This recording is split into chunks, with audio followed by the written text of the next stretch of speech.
So I'm Nicole. I'm Christina.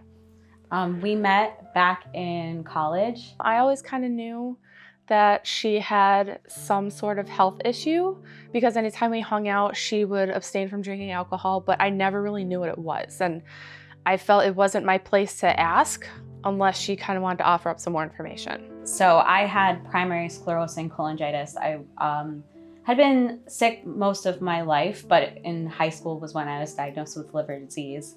And it had been pretty much in remission and pretty much under control until about 2017 when I became pregnant with twins. And we ended up reaching a point where we determined that it was time for me to start seeking a transplant. So I went through a few-month process of getting listed, lots of testing, lots of procedures to make sure that I was healthy enough. And my transplant team had told me that I was a good candidate for a living donor. So I hadn't known that you could donate part of your liver to somebody. I didn't know that it regenerated and that you wouldn't need a whole liver. Everybody knows about kidneys. You know, you have two, you can give one. Share the spare. Yeah, exactly, exactly. So it was great to find out that, you know, I didn't have to wait for a deceased donor. And that my best chance with the condition that I had was to get a living donor. And Christina was actually the first person that I asked. Yep, you texted me and said, "Will you be my champion?" I got a phone call from my nurse coordinator. She goes, "So your liver functions are pristine." I remember her using that specific word. And she said, "Would you like to proceed with the physical evaluation from here?" And I said, yes.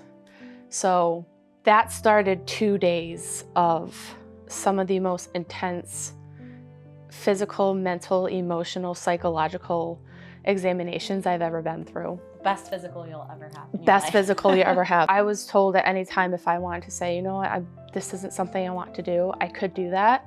But I mean, for me, it was kind of like a no-brainer. And the most important thing to me was my children. And, you know, at this point, I had almost 2-year-old twins who I wanted to be there for. I wanted them to have a mom. I wanted to be able to raise them and watch them grow.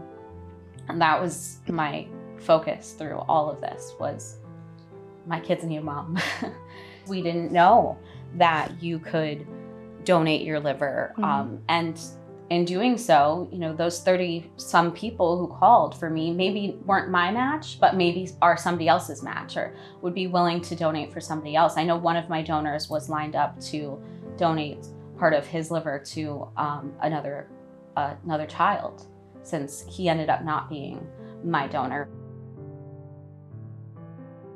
They prepped us and individually and said, "See you on the other side." Yeah, we got to say, you know, give each other a hug and say goodbye to each other that morning. And yep, you know, our families sat together in the waiting room. Here we are 3 years later, and I am healthier than I've ever been. I feel better than I've ever been, more energy, more dreams and aspirations, you know, no longer feeling like my time is limited or restricted. I feel like I just want to get everything out of life that it has to offer me.